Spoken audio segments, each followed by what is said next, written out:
नमस्कार दोस्तों, स्वागत है आपका इस YouTube channel Sarvan GS classes में। पिछले क्लास में हम लोग चर्चा कर रहे थे महाजनपद काल के बारे में।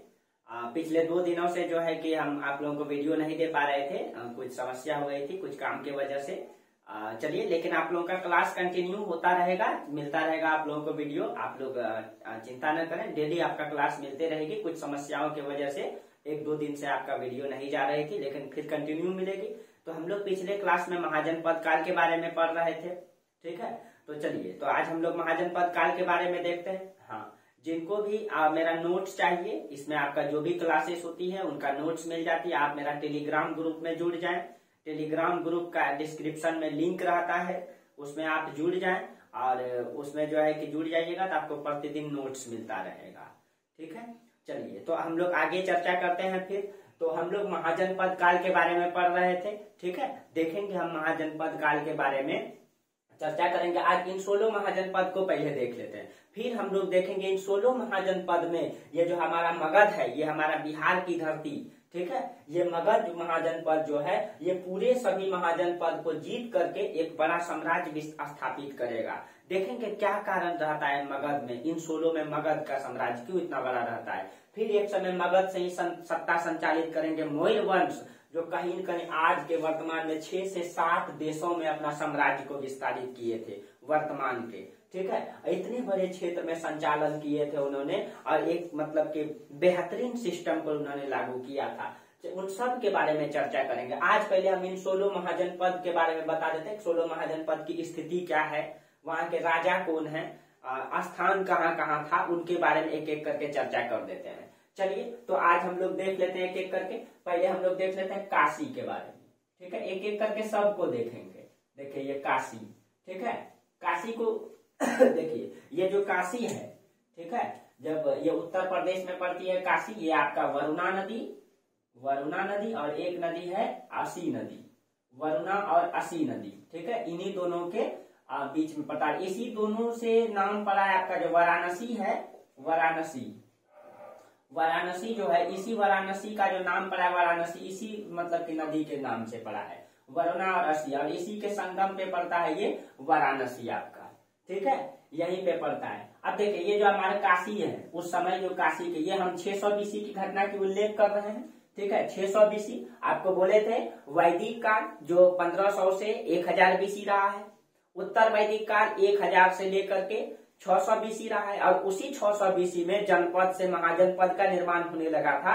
और उस समय 16 बड़े बड़े महाजनपद का मतलब उल्लेख आता है, ठीक है। और उसका उल्लेख के बारे में आपको कई सारा पुस्तक बोले थे। भगवती सूत्र में आता है, अंगुत्तर निकाय में आता है, आपका महाभारत में भी इसका उल्लेख आता है, कई सारे पुस्तकों में उल्लेख आता है, जो आपको पिछले क्लास में आपको चर्चा किए थे, ठीक है। तो एक एक करके आज हम लोग चर्चा कर लेते हैं। ये 600 BC के आसपास की घटना है। देखिए, ये जो काशी है, इसके जो संस्थापक हैं, ये काशी महाजनपद है, ठीक है। इसके जो संस्थापक हैं, ठीक है, इसके जो संस्थापक माने जाते हैं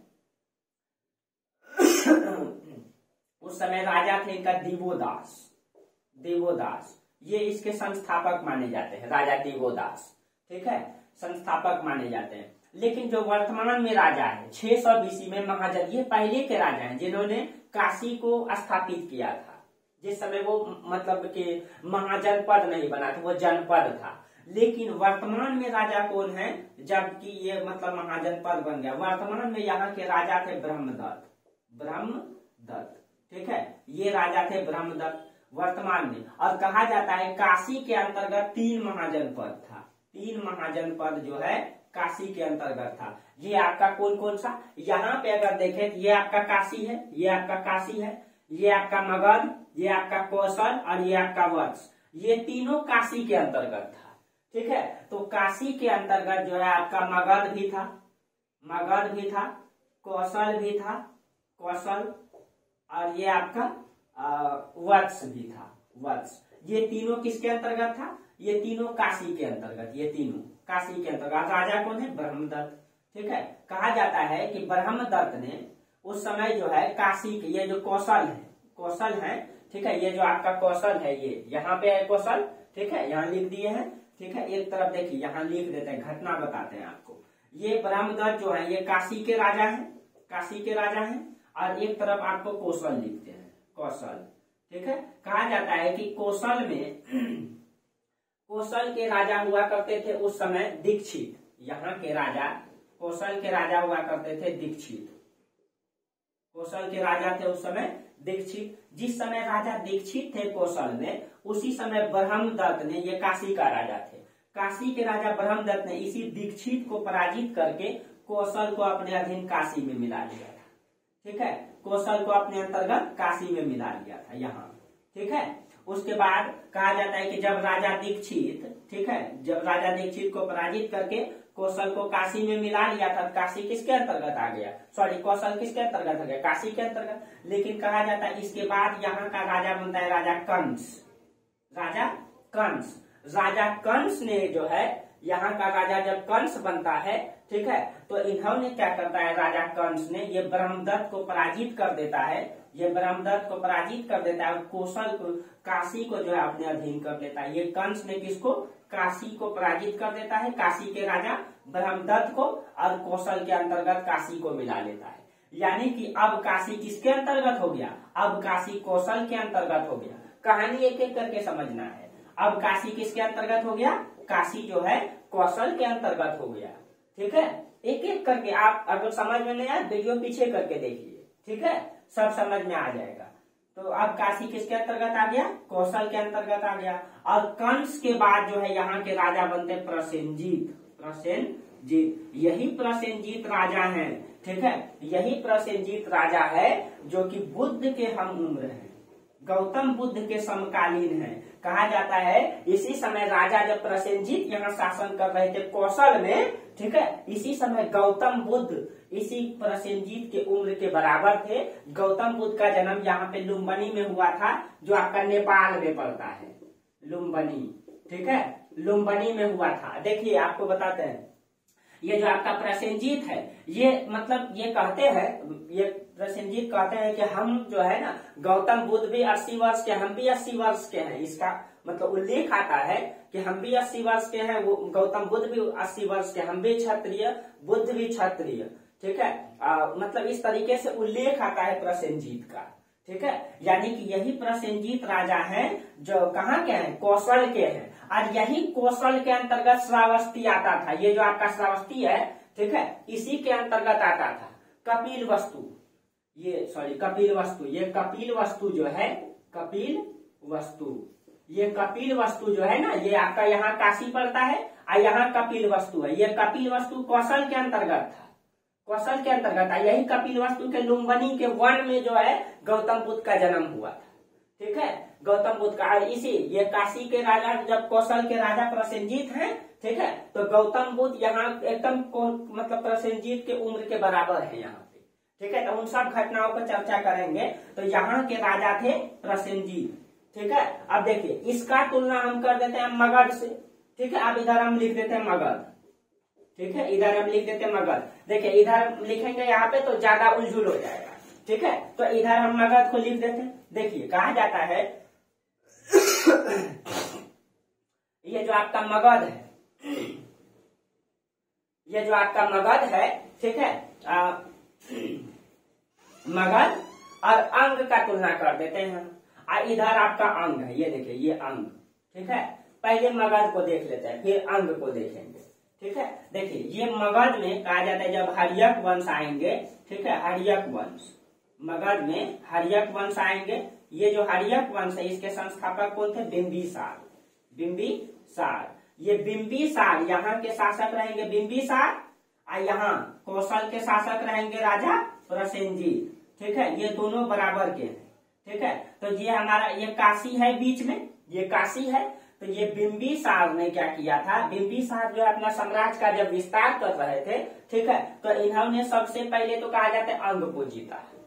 सबसे पहले उसने किसको जीता, अंग को जीता। उसके बारे में अभी चर्चा करते हैं, लेकिन पहले यहाँ चर्चा कर देते हैं। जब यहाँ बिंबिसार थे, ये जब साम्राज्य का विस्तार कर रहे थे, तो इन्होंने क्या किया था, काशी, ये जो आपका काशी है, इसको क्या किया था, ये प्रसेनजीत की एक बहन हुआ करती थी। प्रसेनजीत की बहन थी महाकोशला। महाकोशला, इसकी प्रसेनजीत की बहन थी महाकोशला। इन्होंने बिंबिसार ने क्या किया था, प्रसेनजीत की बहन महाकोशला से विवाह कर लिया था। महाकोसला से विवाह कर लिया था। मतलब कि बदले में, ठीक है, यहाँ पे लिख देते हैं। देखिए ये प्रसेनजीत की बहन है कौन, महाकोसला, महाकोसला। और इस महाकोसला से विवाह कर लिए कौन, बिंबिसार। बदले में प्रसेनजीत ने क्या किया, जब बिंबिसार से विवाह हो गया महाकोसला का, तो प्रसेनजीत ने बदले में ये जो काशी है, काशी को दहेज में दे दिया बिंबिसार को, ठीक है, बिंबिसार को दहेज में दे दिया काशी, ठीक है। यानी कि अब ये काशी किसके पास आ गया, अब ये काशी मगध के पास आ गया, अब ये काशी मगध के पास आ गया। एक एक करके समझना है, ठीक है, ये काशी मगध के पास आ गया। अब देखिए क्या हुआ, फिर कहा जाता है कि बिंबिसार का एक पुत्र हुआ करता था, बिंबिसार का पुत्र था अजातशत्रु, अजातशत्रु। ये मतलब कि बहुत ही मतलब निरंकुश टाइप का शासक था, ठीक है। मतलब कि इन्होंने क्या किया था, अजातशत्रु ने अपने पिता बिंबिसार को जो है ना, ये राजगद्दी को हासिल करने के लिए अजातशत्रु क्या किया था, राजगद्दी को हासिल करने के लिए अपने पिता बिंबिसार को कैद खाने में डाल दिया था। कैद खाने में जब डाल दिया बिंबिसार को, तो बिंबिसार की जो है ना कैद खाने में, और उसको भूखे प्यासे रखता था, खाना भी नहीं देता था, ठीक है। कहा जाता है तड़पते हुए बिंबिसार की मृत्यु हो गई। और उसी की मतलब दुख में, उसी की तकलीफ में उसकी जो पत्नी है महाकोसला है, यानी अजातशत्रु की मां, जब महाकोसला की भी मृत्यु हो गई, उसी के यादों में, उसी मतलब कि दुख तकलीफ में मृत्यु हो गई, ठीक है। और जो है कि अजातशत्रु शासक बन गए, अपने पिता को जेल में डाल दिया था, कैद खाने में, इस कारण से इनकी मृत्यु हो गई। इसीलिए अजातशत्रु को पहला पितृहंता शासक माना जाता है, अजातशत्रु को पहला पितृहंता शासक। अब देखिए जब महाकोसला की भी मृत्यु हो गई, अजातशत्रु की भी मृत्यु हो गई, तो ये बातें पता चला किसको, प्रसेनजीत को, ठीक है, कि प्रसेनजीत को, क्योंकि प्रसेनजीत की बहन न थी महाकोसला, और इनकी मृत्यु हो गई। इसीलिए प्रसेनजीत गुस्से में आकर के काशी जो दहेज में दिया था, वो काशी को वापस छीन लेता है, ये वापस छीन लेता है, ठीक है। क्यों, क्योंकि इसकी बहन की भी हत्या कर दी, और इसकी जो जीजा थे उनकी भी हत्या हो गया, ठीक है। इसीलिए प्रसेनजीत ने क्या किया, बिंबिसार से मतलब कि ये सॉरी अजातशत्रु से काशी छीन लिया, ठीक है। और काशी के बारे में बता दे थोड़ा सा। उस समय कहा जाता है काशी का जो इनकम था, जो आय था, उस समय 1 लाख रुपया था। उस समय काशी का आय 1 लाख रुपया था, ठीक है, उस समय। अब देखिए तो जब प्रसेनजीत ने मतलब कि ये छीन लिया काशी, तब अजातशत्रु ने क्या किया, इस पर मतलब कि फिर मतलब अजातशत्रु ने इस पर प्रसेनजीत पर हमला किया। जब हमला किया तो कहा जाता है पहले ही बार में अजातशत्रु हार जाता है युद्ध में, ठीक है। तो कहा जाता है फिर से ये हमला करता है दूसरी बार, अजातशत्रु ने फिर से जब हमला करता है, अजातशत्रु युद्ध को जीत जाता है। जब युद्ध जीत जाता है तो ये देखिए प्रसेनजीत महाकोसला को नहीं, इसका बहन है, प्रसेनजीत की बहन है महाकोसला। जब दूसरी बार अजातशत्रु ने मतलब हमला किया इस पर, जब जीत गया अजातशत्रु युद्ध को, तब इन्होंने क्या किया, प्रसेनजीत की एक पुत्री हुआ करती थी वाजीरा, ठीक है।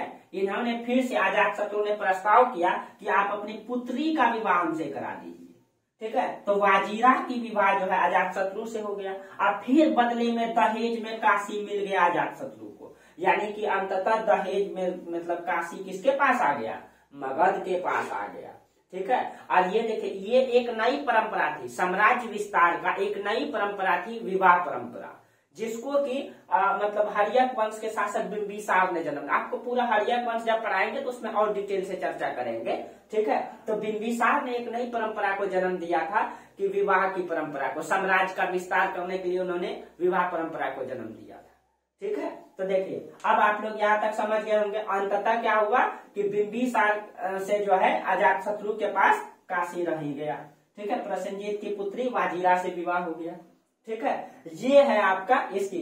देखिए काशी पहले स्वतंत्र था, फिर काशी के अंतर्गत 3 था, मगध, कौशल, वत्स, ये तीनों मिला करके था, ठीक है। तब जो है फिर जो कौशल में जब राजा आए, कौन, कौशल में राजा जब मतलब कि कंस आए, तो इन्होंने क्या किया, यहाँ ब्रह्मदत्त को पराजित करके, ठीक है, मतलब कि हाँ यहाँ राजा दीक्षित आए, राजा दीक्षित, कहीं मिस्टेक हो गया था, नहीं नहीं, राजा कंस ने, ठीक तो है, राजा कंस ने दीक्षित को पराजित करके, ठीक है, और फिर से काशी को वापस ले लिया था। ठीक है, ये तो आपको बता ही दिए। ठीक है, और फिर अंततः काशी किसके पास आ गया? बिंबिसार मगध के पास आ गया। ठीक है, अब देखिए, अब थोड़ा सा कौशल के बारे में चर्चा कर देते हैं। जो आपका कौशल महाजनपद है, जहाँ के राजा प्रसेनजीत हैं, उसके बारे में चर्चा करते हैं। ये आपका काशी से था। ठीक है, अब देखिए,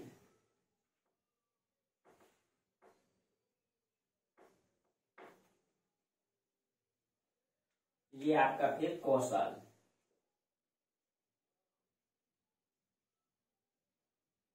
ये है आपका कौशल। ये देखिए, ये जो आपका कौशल है, कौशल वर्तमान में आप फैजाबाद मंडल है उत्तर प्रदेश में, फैजाबाद में पड़ता है। कौशल दो भागों में था, एक उत्तरी कौशल और एक था दक्षिणी कौशल। जो उत्तरी कौशल है उसकी राजधानी साकेत था, दक्षिणी कौशल की राजधानी कुशावती था।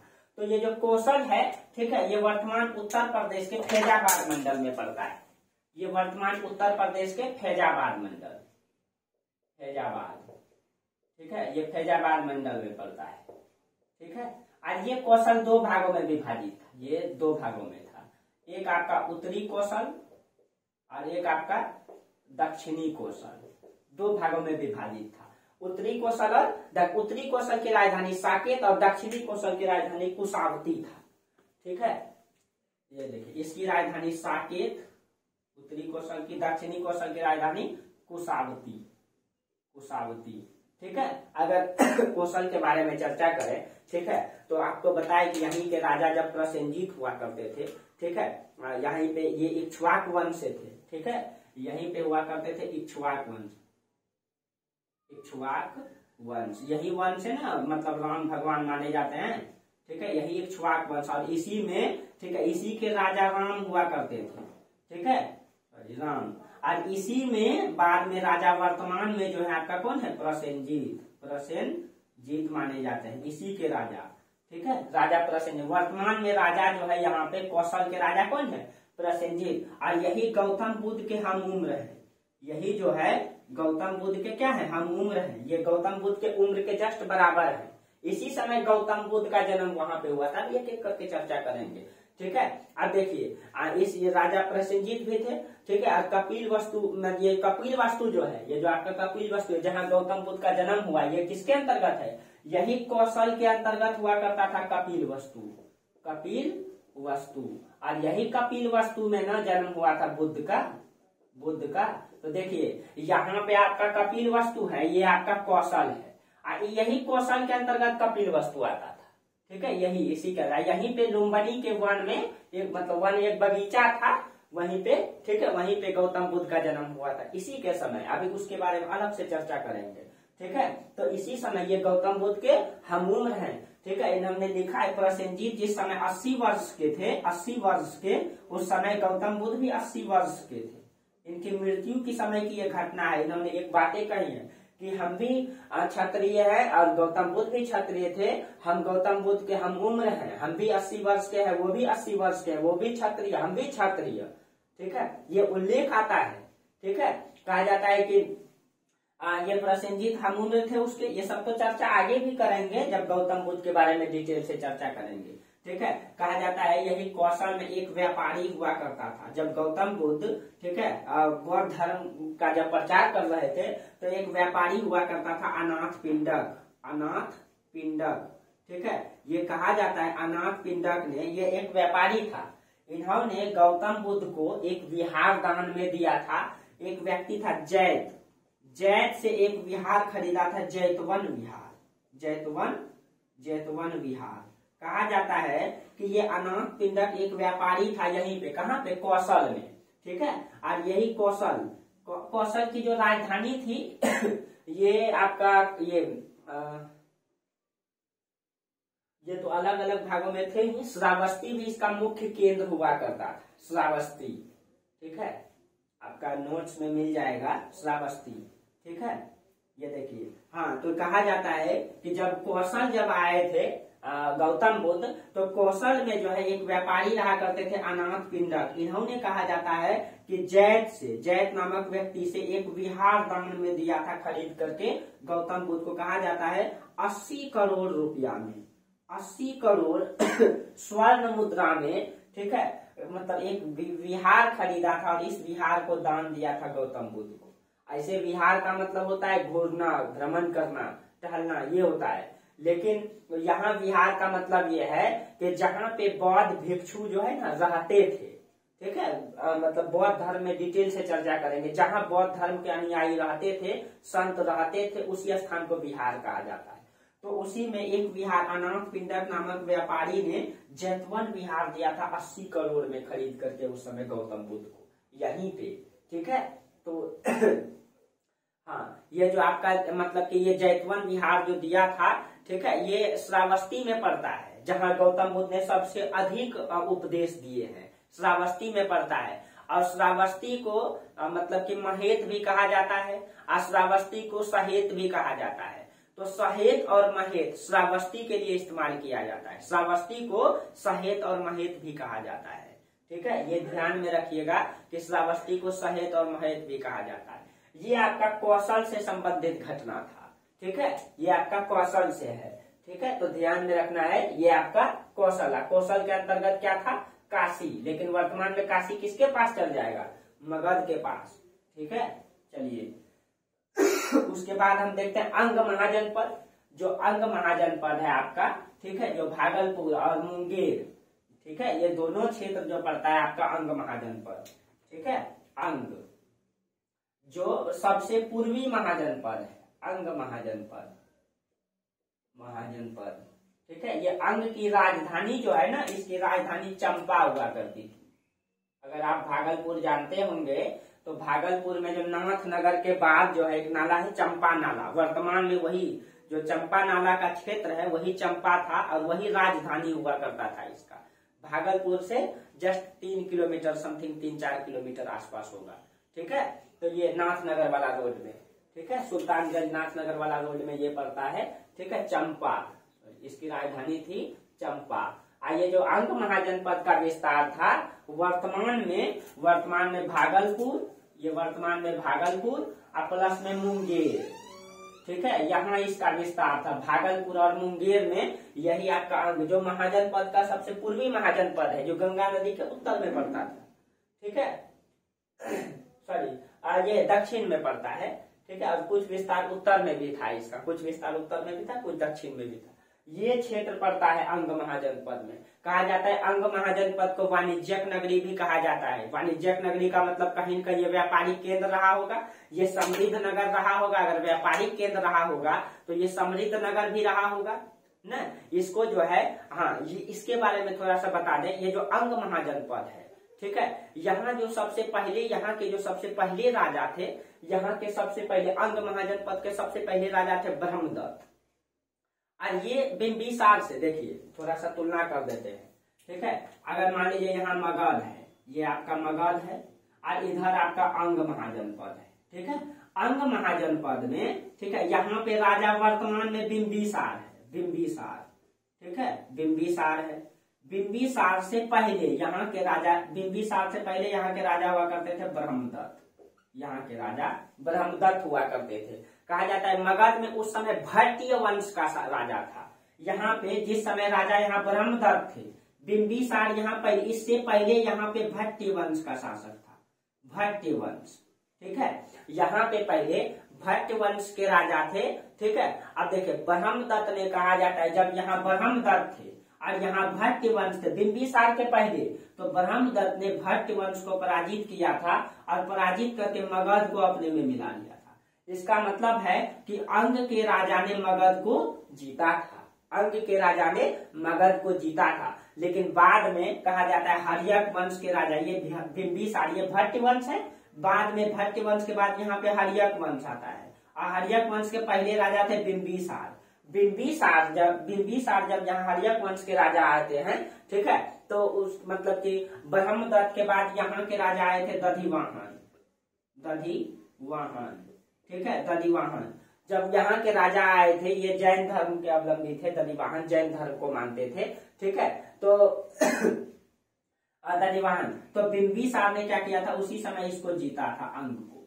सबसे पहले बिंबिसार ने अंग को ही जीता था, ठीक है, अंग को ही जीता था। लेकिन पहले अंग ने मगध को जीता था। ठीक है, अंग ने मगध को जीता था। ठीक है, और इसकी राजधानी जो है चंपा, इसको जो है महागोविंद ने मतलब कि बनवाया था। महागोविंद ने इसकी स्थापना किया था, महागोविंद। ठीक है, ये अंग की राजधानी चंपा को जो है महागोविंद ने स्थापित किया था।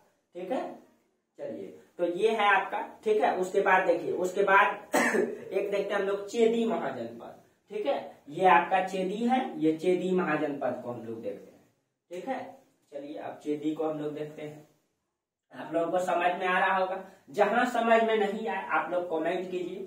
ठीक है, और टेलीग्राम से जुड़ जाइए, वहां भी मैसेज कर सकते हैं आप। ठीक है, वहां भी मैसेज कर सकते हैं। अगर आप लोगों को कहीं दिक्कत हो, ठीक है, तो आप लोग टेलीग्राम में हमसे संपर्क कर सकते हैं। ठीक है, चलिए हाँ, उसके बाद हम देख लेते हैं चेदी महाजनपद। ठीक है, अब देखिए कुछ छोटे छोटे महाजनपद भी हैं जिसके बारे में चर्चा कर लेंगे, सबके बारे में। चेदी महाजनपद, ठीक है, चेदी महाजनपद। देखिए ये जो चेदी महाजनपद है, ये आपका, इसकी राजधानी थी सत्यवती। इसकी जो राजधानी थी वो थी आपका सत्यवती, सत्यवती इसकी राजधानी। ठीक है, अब देखिए ये जो वर्तमान में आपका चेदी महाजनपद जो है मतलब ये वर्तमान में आपका पड़ेगा मतलब कि इसकी राजधानी सत्यवती थी। बुंदेलखंड का जो इलाका है ना, बघेलखंड, बुंदेलखंड, तो बुंदेलखंड का पास ये पड़ता है, उत्तर प्रदेश बुंदेलखंड। ठीक है, ये जो आपका चेदी महाजनपद है ये बुंदेलखंड के आसपास का क्षेत्र में पड़ता था। ठीक है, और ये आपका महाभारत के समय इसका जो राजा है ना, नाम आता है शिशुपाल का। ठीक है, वही शिशुपाल जो आप लोग मतलब जानते होंगे कहानी, जो कहा जाता है कि यहाँ मतलब कि यहाँ पे महाभारत के समय जो है, जब महाभारत की घटनाएं घटी थी, तो आप लोग जानते होंगे यहाँ के राजा शिशुपाल थे। वही शिशुपाल जिसको कृष्ण ने 100 बार माफ कर दिया था, 99 बार माफ कर दिया था, और फिर जाकर के फिर जब वो गलती करता है 100वें बार, तो जो है कि उसको मतलब कि ये कर दिया था। ठीक है, उसकी हत्या कर दिया था। ठीक है, कृष्ण भगवान के बारे में उल्लेख आता है यहाँ से चेदी। ठीक है, तो ये उसके बाद आपका पड़ता है वत्स महाजनपद। ये जो आपका वत्स है, ये देखिए ये यमुना नदी के किनारे वत्स है, इसके बारे में थोड़ा चर्चा कर देते हैं। ठीक है, वत्स महाजनपद, वत्स। ठीक है, वत्स, देखिए ये जो वत्स महाजनपद है, ये राजधानी इसका कौशाम्बी पड़ता है। ठीक है, ये यमुना नदी के किनारे है, इसकी राजधानी है कौशाम्बी, इसकी राजधानी है कौशाम्बी, कौशाम्बी। ठीक है, इसको आप लोग अच्छा से नोट कर लीजिएगा, राजधानी कौशाम्बी। और इसका संबंध हस्तिनापुर से है। इसका थोड़ा सा कहानी बता दें। ठीक है, इसका जो संबंध है हस्तिनापुर, वही हस्तिनापुर जिसका संबंध कुरु महाजनपद से है।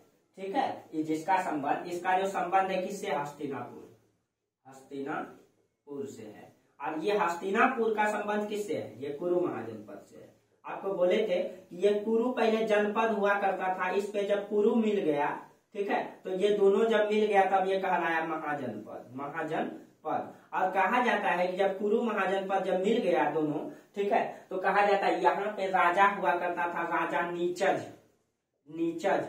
ठीक है, कहा जाता है जब यहाँ राजा नीचज था, तो कहा जाता है कि हस्तिनापुर में उस समय जो है ना, राजा नीचज जब था तो हस्तिनापुर में उस समय बाढ़ आ गया था। ठीक है, जब बाढ़ आ गया था तो ये भाग करके कहाँ आ गया, कौशाम्बी आ गया था। ये भाग करके कौशाम्बी आ गया था, इसीलिए ये आकर के यहाँ से देखिए ये कुरु महाजनपद है, और यहीं पे कुरु हुआ करता था, दोनों मिलकर के महाजनपद बनाया था। लेकिन यहाँ कहा जाता है यमुना नदी में बाढ़ आ जाने के कारण ये भाग करके कहाँ आ गया था, ये आ गया था यहाँ वत्स। ठीक है, कौशाम्बी आ गया था। ठीक है, वो यानी वत्स की राजधानी है कौशाम्बी, वहीं आ गया था। ठीक है, इसीलिए इसका संबंध यहाँ से है। ठीक है, अब देखिए जब मतलब कि ये तो आपका उस समय की बात है, महाजनपद से पहले की चर्चा है ये। महाजनपद काल में, ठीक है, अब देखिए महाजनपद काल में यहाँ वत्स का राजा हुआ करता था 600 BC में, यानी 600 BC, यानी कि महाजनपद का यहाँ पे इसका राजा हुआ करता था उदयन। ठीक है, उदयन। तो इसकी घटना थोड़ा सा बता दें। देखिए ये आपका वत्स है, ये आपका अवंती है। देखिए आपको बता दें अवंती, और यहाँ इधर आपको एक घटना बताते हैं। ठीक है, तो इधर आपका वत्स, ठीक है, वत्स, और इसके नीचे है आपका अवंती। इसके नीचे क्या है, अवंती है। ठीक है, ये दोनों का घटना क्या है, कहा जाता है कि ये वत्स का राजा कौन था, उदयन। ये वत्स का राजा उदयन। ठीक है कहा जाता है कि जब वत्स का राजा उदयन था तो उदयन जो है क्या क्या एक दिन शिकार करने के लिए गया था। ठीक है, थोड़ा सा एक और घटना शुरू से एक और कहानी बताते हैं, आगे भी बताते हैं लेकिन अभी बता देते हैं थोड़ा सा। देखिए यहाँ अवंती, यहाँ वत्स, और इधर हम लेते हैं मगध को, यहाँ पे लेते हैं मगध को। देख लीजिए यहाँ पे आप देख लीजिए, ये मगध है। ठीक है, ये वत्स है, ये अवंती है। ठीक है, तो हम यहाँ पे लिख देते हैं, वहां पे लिखेंगे तो वो ठीक नहीं लगेगा। ठीक है, तो देखिए ये यहाँ पे है। अब देखिए कहा जाता है कि उस समय मगध जो है, इन सब ये 16 महाजनपद है, इसमें सबसे शक्तिशाली मगध था, सबसे ज्यादा शक्तिशाली, और दूसरा सबसे ज्यादा शक्तिशाली अवंती था। कहा जाता है कि दोनों में हमेशा संघर्ष चलते रहा था, अवंती में और मगध में पूरा संघर्ष चलते रहा। मतलब कि जब तक ये लोग रहा तब तक संघर्ष चलते रहा, लेकिन कभी युद्ध नहीं हुआ, कभी युद्ध नहीं हुआ। बिंबिसार ने भी लास्ट में किसी तरह मतलब मैत्री संबंध बनाया, वो भेजे, बताएंगे अभी किस तरह जीवक को भेजा था। ठीक है, यहाँ के राजा बीमार पड़ गए थे, तो आगे अभी चर्चा करेंगे। तो कहा जाता है मगध और अवंती में हमेशा युद्ध चलता रहा, मतलब कि वो झगड़ा चलता रहा एक दूसरे से, मतलब घोर कट्टर विरोधी थे दोनों आपस में, क्योंकि दोनों शक्तिशाली थे। इन दोनों का समझौता करवा दिए थे वत्स के राजा ने। दोनों का समझौता कौन करवाए थे, तो वत्स के राजा। ठीक है, वत्स ने। लेकिन ये पहले की घटना है, ये पहले की घटना है। वर्तमान में क्या हुआ है, ठीक है, ये जो उदयन है ये वत्स के राजा है, और वत्स और मगध में दोनों में समझौता यही करवाए थे, ये पहले। लेकिन वर्तमान में ठीक है, वत्स के राजा उदयन और अवंती के राजा है चंड प्रद्योत। यहाँ के राजा है चंड प्रद्योत। ठीक है, चंड प्रद्योत कहाँ के, अवंती के राजा चंड प्रद्योत, और वत्स के राजा उदयन। कहा जाता है राजा उदयन जो है एक दिन यहाँ से वत्स से, यहाँ पे इस ये जंगल का एरिया है, आपको पता है, मालवा का पठार।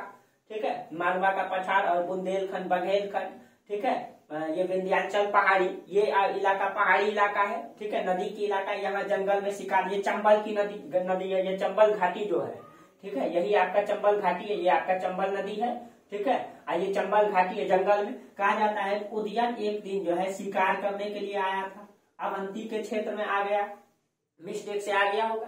ठीक है, अवंती के क्षेत्र में आ गया। जब अवंती के क्षेत्र में आ गया तो उदयन के मतलब ये चंद्र प्रद्योत के सैनिक ने क्या किया, उदयन को गिरफ्तार कर लिया। गिरफ्तार करके ठीक है चंद्र प्रद्योत के पास लाया। चंद्र प्रद्योत ने इसको क्या किया, उदयन को गिरफ्तार करके कैद खाने में डाल दिया। ठीक है, देखिए अच्छा से सुनिएगा, जब कैद खाने में डाल दिया तो कहा जाता है उदयन जो है ना देखने में बेहद खूबसूरत था, और उसको संगीत का बहुत अच्छा ज्ञान था। वो संगीत भी गाते थे जेल में ही, कैद में ही, देखने में भी खूबसूरत थे। राजा देख करके उसको बहुत प्रभावित हुए, जब पूछे तो वो बताए सारा चीजें। तो कहा जाता है ये भी भाई राजा है। ठीक है, तो चंद्र प्रद्योत ने क्या किया कि ये बहुत संगीतज्ञ थे, संगीत के गुरु हुआ करते थे। ठीक है, एक प्रकार से टीचर संगीत के थे। तो इन्होंने राजा चंद्र प्रद्योत ने क्या किया, राजा चंद्र प्रद्योत की एक पुत्री हुआ करती थी। ठीक है, वासव दत्ता, ये राजा चंद्र प्रद्योत की पुत्री थी। ठीक है, और कहा जाता है इसी का टीचर नियुक्त कर दिया उदयन को। ठीक है, यानी उदयन को पहले कैद खाने में डाला, लेकिन इसकी योग्यता से प्रभावित होकर के उन्होंने अपनी पुत्री का इसका टीचर नियुक्त कर दिया, संगीत का टीचर। कहा जाता है कि संगीत सिखाते सिखाते दोनों में नया संगीत उत्पन्न ले लिया, दोनों में प्रेम हो गया। ठीक है, जब प्रेम हो गया, ठीक है, इसी में महाकवि जो भास है, इन्होंने एक पुस्तक लिखी है स्वप्न वासव दत्ता। ठीक है, आप लोग जानते होंगे महाकवि भास ने स्वप्न वासव दत्ता जो लिखे हैं वो इसी पर लिखे हैं। एक सेकेंड।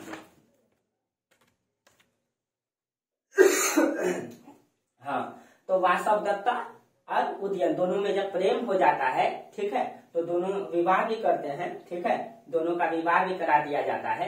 लेकिन इसी का प्रेम कहानी पर बेहद प्रेम मतलब करते थे दोनों आपस में। ठीक है, और दोनों साथ साथ संगीत गाते थे, और उसी की प्रेम कहानी को मतलब कि जो महाकवि भास ने है उसने लिखा है। ठीक है, इसने महाकवि भास ने लिखा है स्वप्न वासव दत्ता। ये पुस्तक है, इसी की प्रेम कहानी पर दर्शाया गया है। स्वप्न वासव दत्ता, वासव दत्ता, ठीक है। ये देखिए वासव कौन है, वासव है ये इनकी पत्नी, ठीक है, और उदयन है ये, तो इसी में लिखा है स्वप्न वासव दत्ता, ठीक है, इसकी प्रेम कहानी। और यही स्वप्न वासव दत्ता से प्रभावित होकर उसी के आधार पर 2 पुस्तक लिखे हैं हर्षवर्धन ने। 2 पुस्तक हर्षवर्धन ने, प्रियदर्शिका और रत्नावली, इसी से प्रभावित है, इसी से मेल जोल है दोनों पुस्तक, रत्नावली और प्रियदर्शिका, ठीक है, ये है आपका। अब देखिए थोड़ा सा वत्स महाजनपद के बारे में चर्चा कर रहे थे। कहा जाता है वत्स महाजनपद वस्त्र उत्पादन के लिए बहुत फेमस था, वस्त्र का उत्पादन के लिए वत्स महाजनपद बहुत ही फेमस था। और कहा जाता है उदयन के बाद यहाँ का जो शासक बना, देखिए यहाँ उदयन था, उदयन के बाद यहाँ का शासक बना था बोधिवर्धन, यहाँ का शासक बना था बोधिवर्धन, ठीक है, उदयन के बाद यहाँ का शासक बना बोधिवर्धन। चलिए अब हम लोग आगे चर्चा करते हैं, ठीक है, हम लोग जो है आगे चर्चा करते हैं। आगे हम लोग देखते हैं, अब हम लोग देखते हैं कुरु महाजनपद, ठीक है। देखिए एक एक करके सबका चर्चा करें।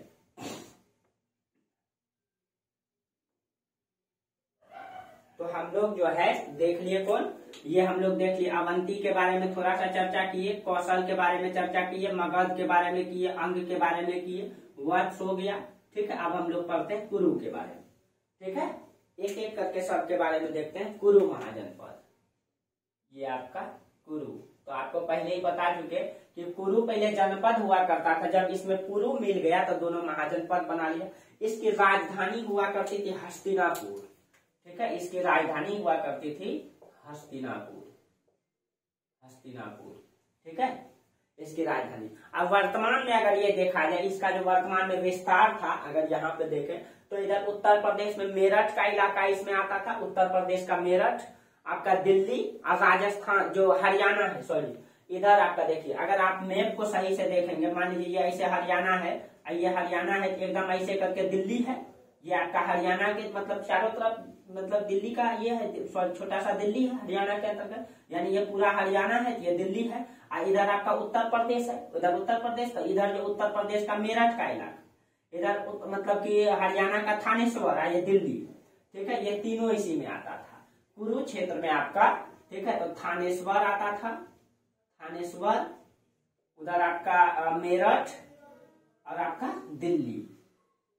प्लस में दिल्ली आता था, ठीक है। ये इलाका वर्तमान का ये इलाका कुरु महाजनपद में पड़ता है, ठीक है। और यहाँ का राजा हुआ करता था राजा कौरव्य, यहाँ का राजा हुआ करता था कौरव्य। ये कहीं का यही राजा कौरव्य जो है, यहीं से महाभारत की जो आप घटना देखते हैं, ठीक है, यही कुरु महाजनपद है, हस्तिनापुर का उसमें उल्लेख भी है, ठीक है। तो यही, और आपको पता है कि कुरु महाजनपद जो है 2 चीजों के लिए फेमस था, बल और बुद्धि के लिए, और वही महाभारत में दिखाया भी गया है बल और बुद्धि को, ठीक है, किस तरीके से युद्ध लड़ा दिया जाता है, वो सब घटना आप लोग जानते ही हैं, ठीक है। तो ये आपका बल और बुद्धि के लिए ये क्षेत्र प्रचलित है, ठीक है, कुरु महाजनपद। उसके बाद आपका ये आपका कम्बोज महाजनपद, ये आपका कम्बोज कहाँ है, वर्तमान में अफगानिस्तान में है, ठीक है। देखिए ये वर्तमान में कहाँ है, ये वर्तमान में कम्बोज जो है अफगानिस्तान में पड़ता है, ठीक है। और ये कम्बोज जो है इसकी राजधानी हुआ करती थी हाटक, इसका ध्यान में रखिएगा, राजधानी जो है ना पूछ दिया जाता है, राजधानी इसका कम्बोज की राजधानी हुआ करती थी हाटक, ठीक है। और इसी मतलब कि ये जो है सबसे उत्तरी महाजनपद है, सबसे उत्तरी महाजनपद, आपको बोले सबसे उत्तरी महाजनपद कम्बोज, सबसे दक्षिणी अस्मक, सबसे पूर्वी अंग, सबसे पश्चिमी यहाँ पे अवंती, इधर थोड़ा सा पड़ता है, यहाँ बनाने में वैसे हुआ है, ठीक है, अवंती पड़ता है, ठीक है। अब देखिए, और ये जो है सबसे उत्तरी महाजनपद है, और ये जो है प्रसिद्ध था व्यापार के लिए, ये महाजनपद जो है व्यापार के लिए फेमस था, इसीलिए ये व्यापार के लिए फेमस था, इसीलिए इसके लिए एक नाम आया है, ठीक है, वार्ता शस्त्रोपजीवी, इसके लिए इसको जो है वार्ता शस्त्रोपजीवी भी कहा जाता है, जीवी, वार्ता शस्त्रोपजीवी, ये व्यापारिक केंद्र के लिए फेमस था, व्यापार के लिए, इसीलिए इसके लिए वार्ता शस्त्रोपजीवी शब्द आया है इसके लिए, ठीक है। उसके बाद है आपका ये गंधार महाजनपद, ठीक है। गंधार महाजनपद से भी बहुत रोचक घटनाएं हैं। आपको पता है कि गंधार की राजधानी तक्षशिला हुआ करती थी, ठीक है। यहाँ की राजधानी कौन सा था? तक्षशिला। और तक्षशिला किसके लिए फेमस है? ये तक्षशिला जो है आपको पता है कि तक्षशिला विश्वविद्यालय प्राचीन विश्वविद्यालय है, ठीक है। ये प्राचीन विश्वविद्यालय है। जो राजा प्रसेनजीत था, कौशल के राजा, यही पढ़ाई किए थे। चंद्रगुप्त मौर्य यही पढ़ाई किए थे। चरक यही पढ़ाई किए थे, ठीक है। और कई सारे लोग हैं, राजा प्रसेनजीत हैं, चरक, जीवक हैं, वसुमित्र हैं, ये जितने भी हैं ये यही गंधार में पढ़ाई के। जो चाणक्य हैं, जो कौटिल्य जिनको कहते हैं, यही के वो गुरु हुआ करते थे, ठीक है। यही के आचार्य हुआ करते थे गंधार के, यही तक्षशिला का, ठीक है। कहा जाता है तक्षशिला को राजा तक्ष ने निर्मित किया था, ठीक है। तक्षशिला को राजा जो है तक्ष ने निर्मित किया था, ठीक है। यहीं पे एक और नगर था पुष्कलावती, यहीं पे गंधार में ही एक नगर था पुष्कलावती, ठीक है। इसे जो है चरसद्धा भी कहा जाता है, यहाँ लिख देते हैं।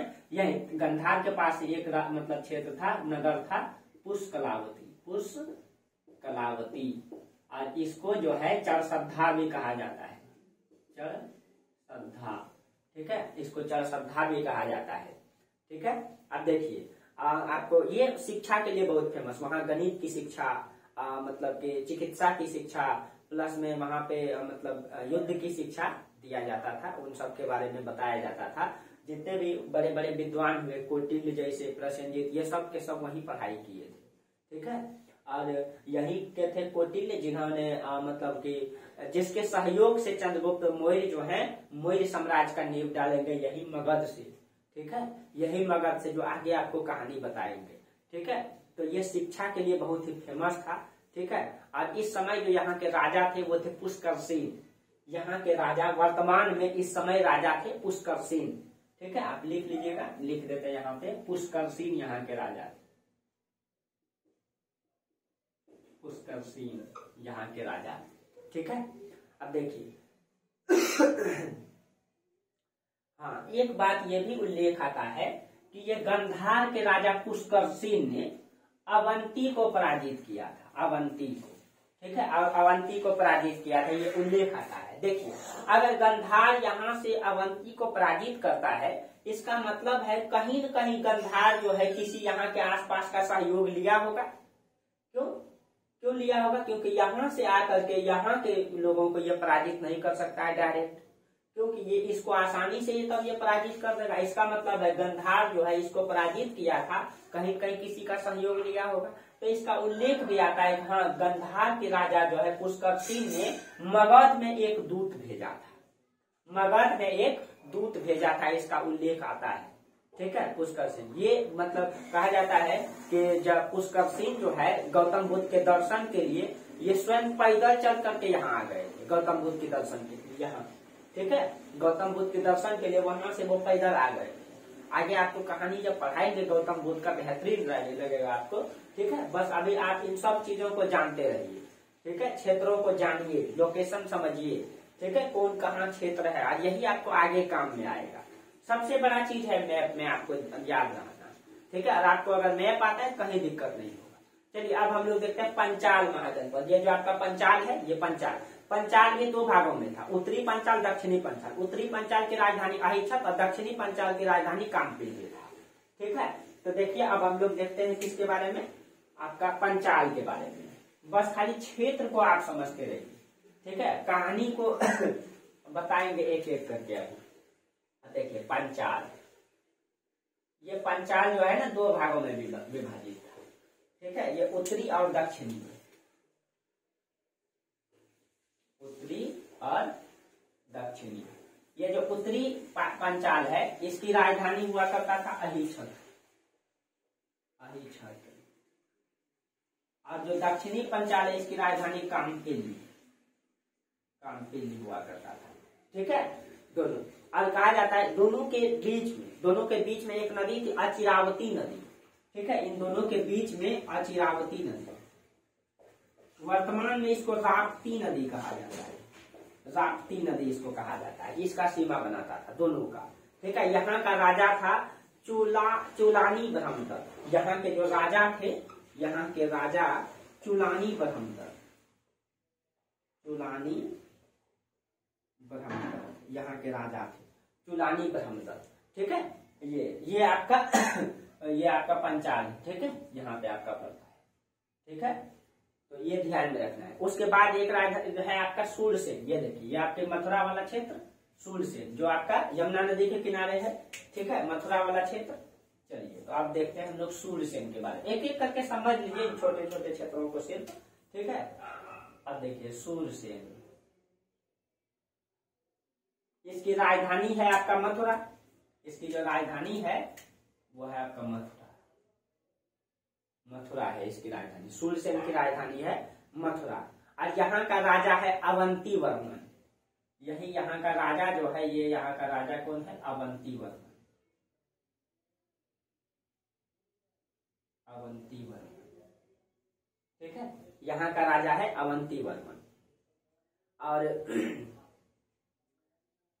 उसके बारे में आगे घटना बताएंगे। ठीक है, पहले आप सबको समझ लीजिए। पहले सूरसेन का मथुरा, उसके बाद कौन सा छूटा आपका? सूरसेन के बाद अच्छा अवंती। अवंती के बारे में तो कुछ घटना बता ही दिए आपको। ठीक है, फिर भी थोड़ा सा बता देते हैं। अवंती के बारे में एक चीज नहीं बताए, राजधानी उसका अवंती। ये जो आपका अवंती है ना, ये भी दो भागों में विभाजित था, एक उत्तरी और एक दक्षिणी। ये भी आपका दो भागों में विभाजित था, एक था आपका उत्तरी और एक था आपका दक्षिणी। जो उत्तरी था, इसकी जो राजधानी था उज्जैन, और दक्षिणी का राजधानी माहिष्मती था। माहिष्मती आपको पता है, यही माहिष्मती साम्राज्य में बाहुबली फिल्म बना है। ठीक है, बाहुबली फिल्म जो बनाया गया है इसी में। ठीक है, माहिष्मती। और ये शिक्षा के लिए बहुत फेमस था ये। ठीक है, ये क्षेत्र जो है, ये अवंती जो है, शिक्षा के लिए बहुत फेमस क्षेत्र था। ठीक है, ये आपका रहा अवंती।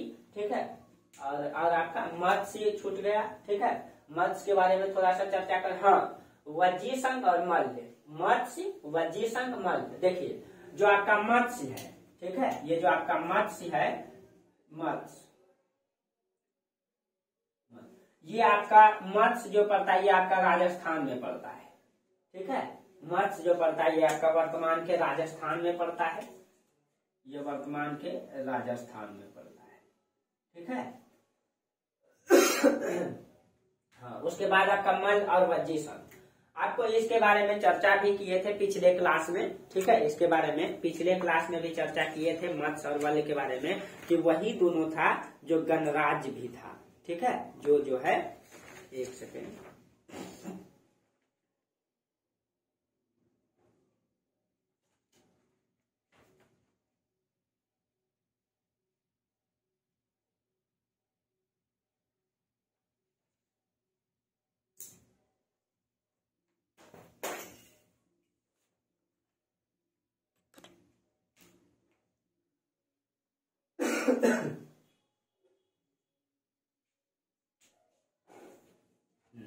हाँ, ये जो आपका मत्स्य है, ये वर्तमान में राजस्थान में पड़ता है।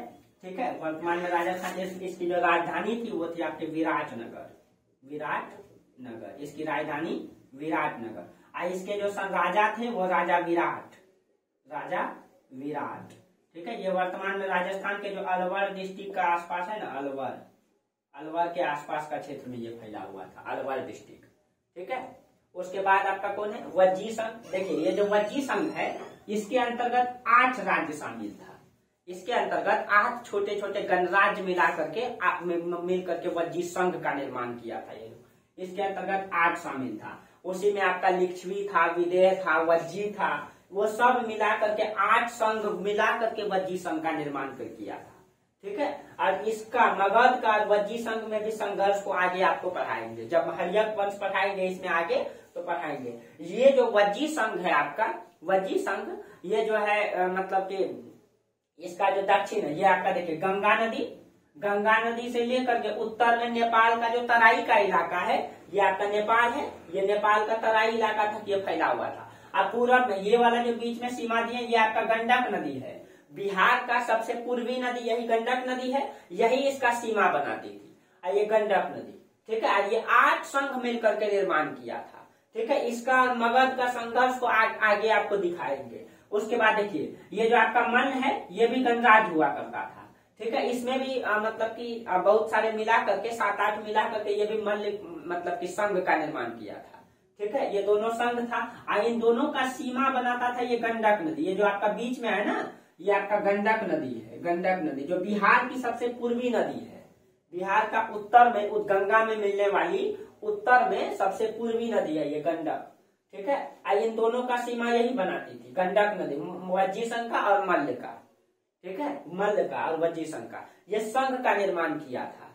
ठीक है, चलिए तो ये आपका 16 महाजनपद रहा।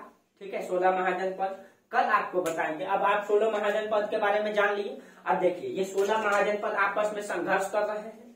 16 महाजनपद आपस में संघर्ष करेंगे। उस संघर्ष में देखेंगे मगध साम्राज्य इन सभी को जीत करके ठीक है, यहाँ हर्यक वंश आएगा, सबको धीरे धीरे जीतेगा और एक बड़ा सा क्षेत्र बनाएगा। अब हम ये भी जानेंगे कि इस 16 में मगध ही क्यों जीता सबको, मगध का क्या कारण था जीतने का। इन सब में अवंती क्यों नहीं जीता, अस्मक क्यों नहीं जीता, पंचाल क्यों नहीं जीता। ठीक है, इस सब के बारे में चर्चा करेंगे कि मगध जो है इन 16 महाजनपद में सबसे शक्तिशाली क्यों होता है, मगध का उत्कर्ष क्यों होता है। इसके बारे में अगले क्लास में चर्चा करेंगे हम। ठीक है, अगले क्लास में आपका चर्चा रहेगा मगध साम्राज्य का उत्कर्ष, और वहीं से आपको पढ़ाना स्टार्ट करेंगे हर्यक वंश, शिशुनाग वंश, नंद वंश, मौर्य वंश। ठीक है, हालांकि इस समय कुछ धार्मिक आंदोलन भी होंगे, बौद्ध धर्म, जैन धर्म, शैव धर्म, ये कई सारे धर्म इसी समय उत्पत्ति लेंगे। 600 बीसी में, यही 600 बीसी है आपका। इस समय देखिए, एक समय इधर महाजनपद काल चल रहा है, महाजनपद, और इसी समय क्या हो जाएगा, ठीक है, कुछ धार्मिक आंदोलन होंगे। उसका कुछ मूल कारण था क्योंकि समाज में रूढ़िवादी परंपरा जन्म ले लिया था, जो आपको अगले क्लास में चर्चा करेंगे, नहीं तो वीडियो लंबा हो जाएगा। ठीक है, आज यहीं तक रहने दीजिए, फिर हम अगले क्लास में बात करेंगे। तब तक के लिए आप लोगों को धन्यवाद।